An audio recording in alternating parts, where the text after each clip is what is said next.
Hello everyone and welcome to my review for Jujutsu Kaisen chapter 119. We got another great chapter this week, and I have to say, it seems like we may finally be getting towards the end of the Shibuya incident arc. I know it's been going on for a while now, 37 chapters. It's the longest arc in the series so far, and a lot of shit has happened in it. But it seems like we may finally be getting to the conclusion. So we start off the chapter getting an explanation of the two types of slashing attacks that Sukuna can do. You have the normal slash dismantle, which I guess is what we've seen him use to like cube people. And the other one is cleave, which he can adjust the size of depending on the enemy's toughness or their cursed energy level. And then we get an explanation of Sukuna's domain expansion, Malevolent Shrine.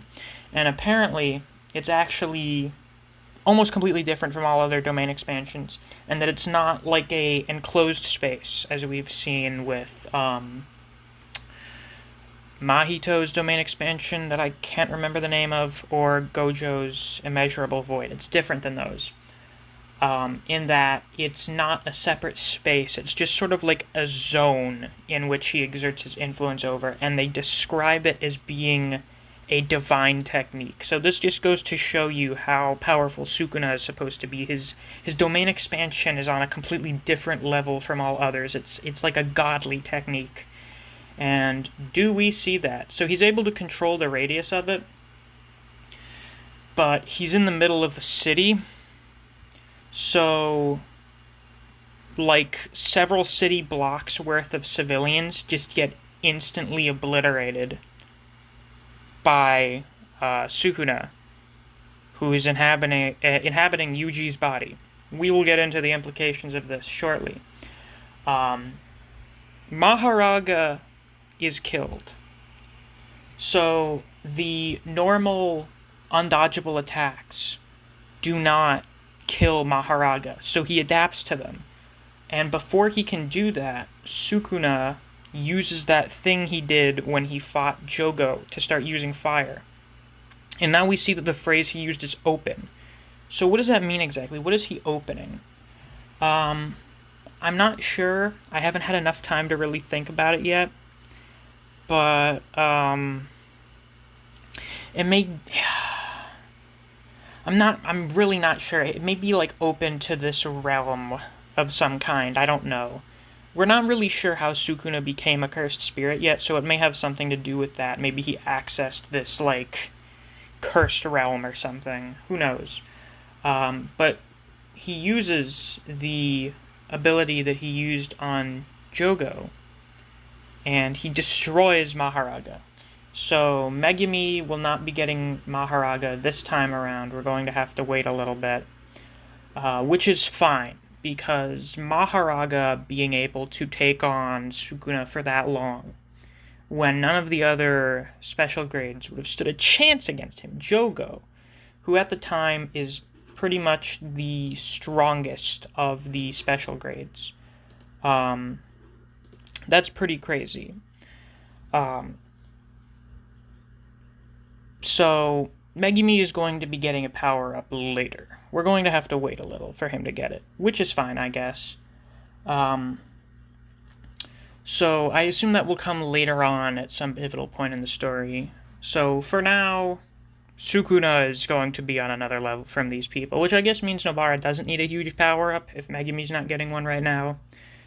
And Sukuna's increased power, I guess, may not directly translate to Yuji having more. I mean, he may be a little stronger, but he won't necessarily be, like, on Sukuna's level when he's doing stuff. Now,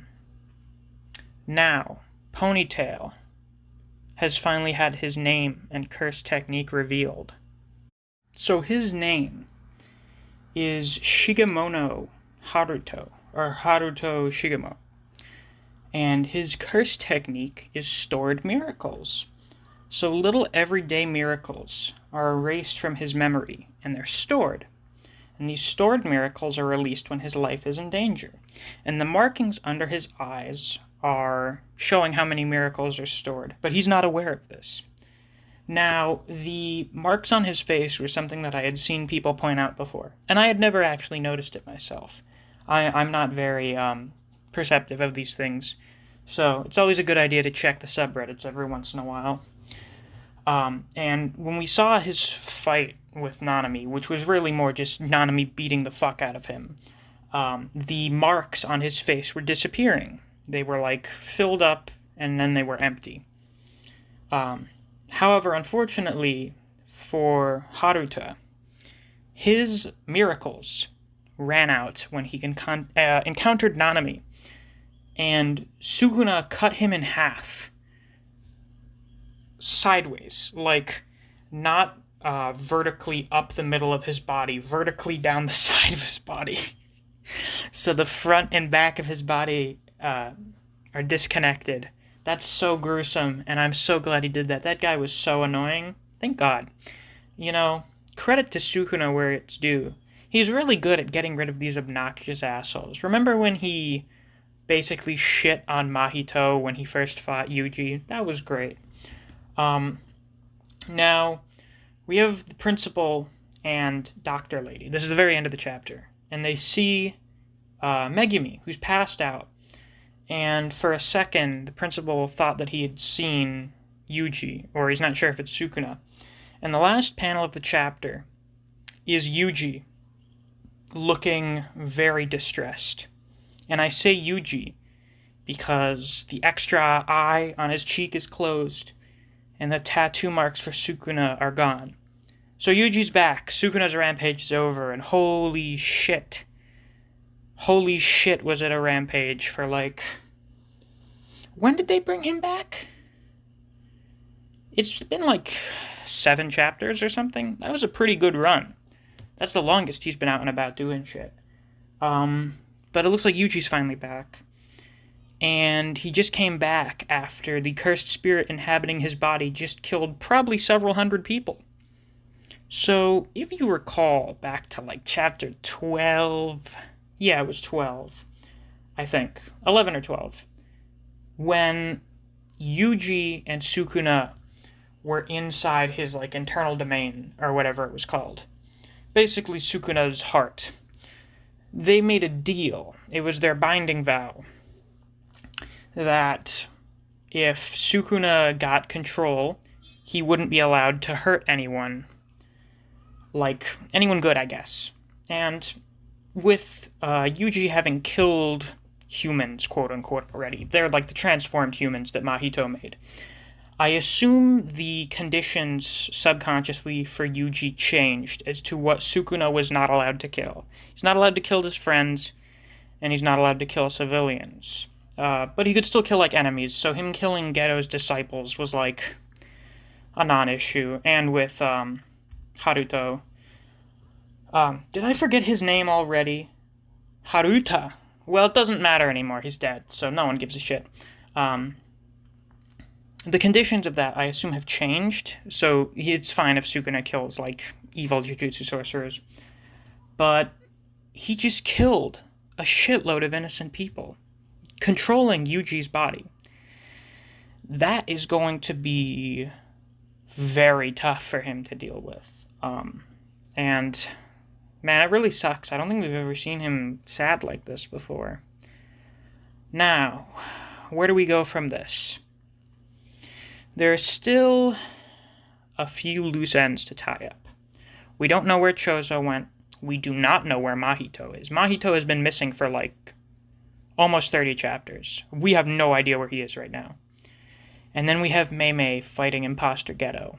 So what are we going to, like, get to first? I have a feeling Chozo may just be, like, dipping out for the rest of the arc. Like, he may show up again at the very end. I feel like Chozo, Mahito, and Imposter Geto are not bad to have as, like, the last handful of villains from, like, the first major chunk of the series. Because I'm going to consider this, like, the first major overarching arc. I think that's my Discord going off. Yes, don't worry, that's not your Discord.